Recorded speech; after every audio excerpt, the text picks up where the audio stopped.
Welcome to the deep dive. We are skipping the small talk today because we are going straight into the fire. We're talking about how to actually earn attention on formerly Twitter. Yeah. In the pretty volatile world of 2026, the sources we've gathered all seem to confirm that the platform is still, the fastest way to build brand affinity. But the noise floor, it's just so high now. The old rules are completely out the window. And that shift is exactly why this is so critical for you, the listener. The whole risk profile has changed. The stakes are they're much higher. A weak post, something unfocused, it doesn't just get lost in the feed anymore. Right. It actively works against you. It's this subtle, quiet erosion of your credibility, of your visibility, and it happens over time. That word erosion, that's powerful. So it's not just that we're being ignored. We're actually worried about a quiet negative impact every single time we post something that's just mediocre, like a slow bleed of trust. Exactly. You've got it. Think of it less like missed chance for a viral hit and more like an investment strategy. A strong post doesn't just get a moment of attention. It compounds. It builds trust. It reinforces your positioning. And this is critical. It improves your audience retention, not just reach. And that retention rate, that's the metric that savvy users are tracking now. And it's what builds real authority. So, okay. Our mission is to stop the bleed and start the compounding. And that means content has to be intentional, front-loaded, radically value-driven. We're deep diving into the sources that are all saying the same thing. Strategy beats noise every time. To really succeed, you have to adopt this fundamental mindset shift. You just can't treat Bex like a stream of consciousness anymore. You have to write with an architectural intention. Okay, let's unpack that. This core philosophy, the first big idea the sources bring up is treating every post like a mini media release. That sounds, a little heavy for a platform that's famous for quick thoughts. Why so formal? Because the platform is a duality engine now. It serves two masters, and your content has to be built for both of them. First, you've got the scrolling platform, where people are just skimming, looking for a quick dopamine hit. Sure. But second, and this is increasingly important, it's a powerful search platform. It's a real-time news and insight engine. So your post has to be structured to satisfy the person just scrolling by and the person who's searching a keyword weeks from now. Wow, that's a massive distinction. If I know my post might end up as a search result, I'm immediately going to prioritize clarity, evergreen relevance over, some clever little throwaway line. Precisely. And that leads directly to the 2 points of clarity you need before you even draft a single word. The source material is adamant about this. Intentionality means you must define. 1, what is the single idea you're communicating? The single idea, okay. And 2, what action do you want the reader to take? The single idea and the desired action. It's amazing how often people skip that second part, that action piece. They just broadcast an idea and forget the call to response. They just throw it out there. And when you fail to invite a response, you're just relying on luck, not strategy. The 2026 audience has, zero patience. They expect content that is useful, interesting, or at least provocative enough to react to. If you can't clarify your idea and the outcome you want, you're just adding to the noise, the very noise you're trying to beat. Okay, philosophy is down.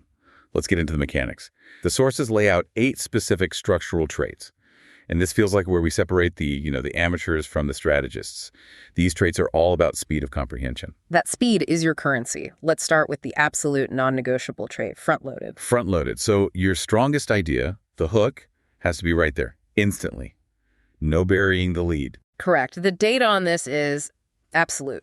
The warning is, if the hook fails, the entire post fails. You've got maybe 2-3 seconds to stop that scroll. If the most important phrase isn't visible right away, you've already lost. Okay, so they stop scrolling. The next trait is scannable. Yeah, and this is more than just formatting. It's about the clarity of your language.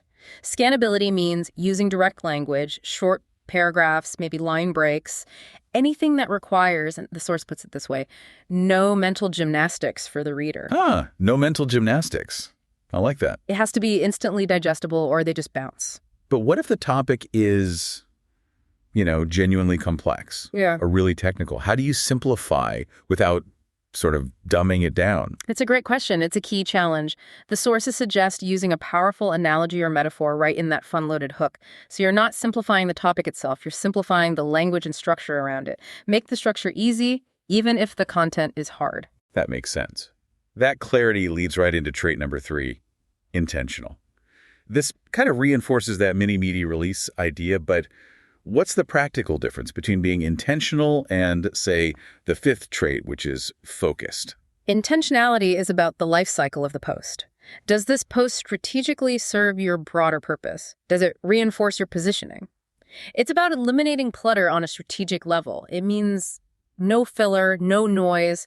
The post has to do something. I see. So intentional is the why, the strategic purpose, and focused is the what, the content inside the post. Exactly. Focus, that's trait 5, is all about the post's internal content. Stick rigidly to one single idea. One. The moment you find yourself drifting to a second point, even a related one, you've broken the rule. You've introduced those mental gymnastics again. Right. And that's a huge differentiator. Use threads if you need to expand, but that parent post has to be singular. Now let's talk style. Trait 4 is active. I know this means strong verbs, but can we get more specific? How do strong verbs actually make a message punchier? Well, they create energy. They imply agency. Passive phrasing like, the data was released by the company. It's just languid. It takes more brain power to process. Compare that to the active version. The company released new data. It's faster. It's more urgent. It respects the reader's time. That speed and urgency makes total sense for a scrolling platform. Okay, moving on to the engagement side of things. Trait 6 is compelling. You have to engineer the interaction. Being compelling means giving your audience a specific, clear reason to stop and to act.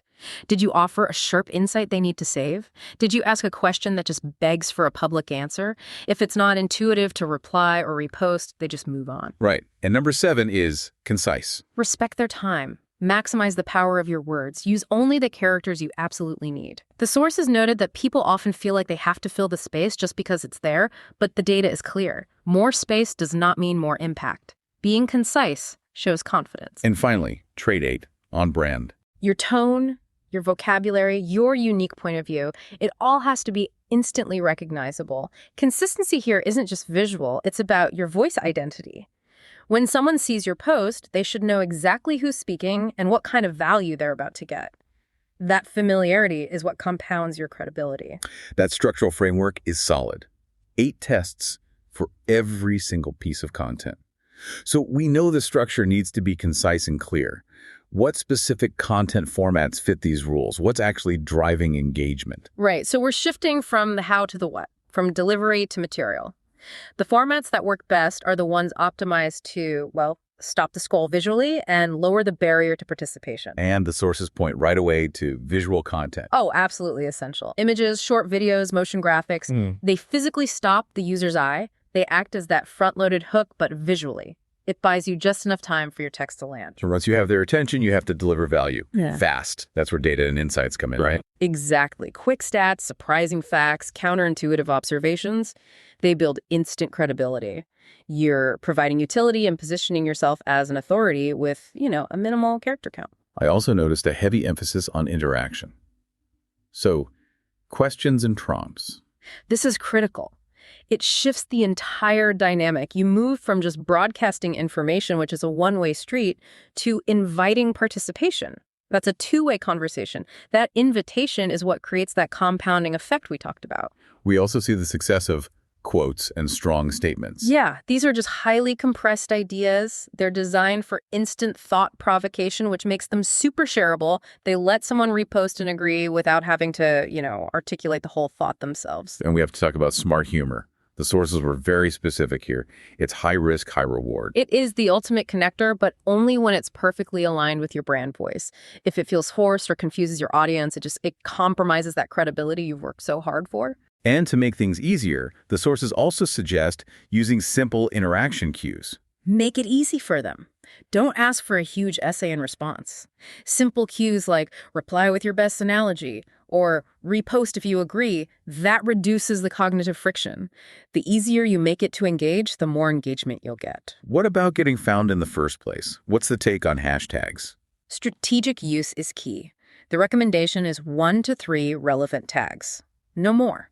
This helps with discoverability in searches and topic streams, but if you use too many, it just looks like clutter. It violates that scannable rule. That's a great breakdown of the content types, but the sources are clear that just creating good content is only half the battle. They talk about a participation mandate. The idea seems to be engage like a human, not a brand feed. That is the key differentiator in 2026. Strong accounts are focused heavily on participation. They don't just post their own stuff. They are actively using social listening and engagement, starting with trend alignment. What's the biggest mistake people make when they try to jump on a trend? Forcing it. Trying to force brand relevance where there isn't any.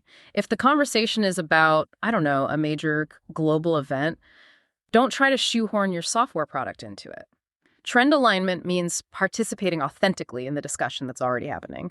Show you're aware and insightful. Don't just try to hijack the attention. And that requires effective social listening, responding in real time. Exactly. You need ways to monitor what your audience is actually interested in, not just your brand mentions. Yeah. The speed at which you can synthesize and respond to something new that shows a genuine human agility that, automated systems just can't replicate. Which brings us to a huge finding in the research.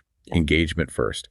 The sources emphasize that the quality of your replies, your comments, your conversations, it consistently outperforms just posting a high volume of content. It completely reverses the old logic. Just throwing a bunch of mediocre posts out there creates fatigue. Investing that same energy into real conversations builds community. Volume is totally secondary to the depth of the conversation now. And related to that is timing.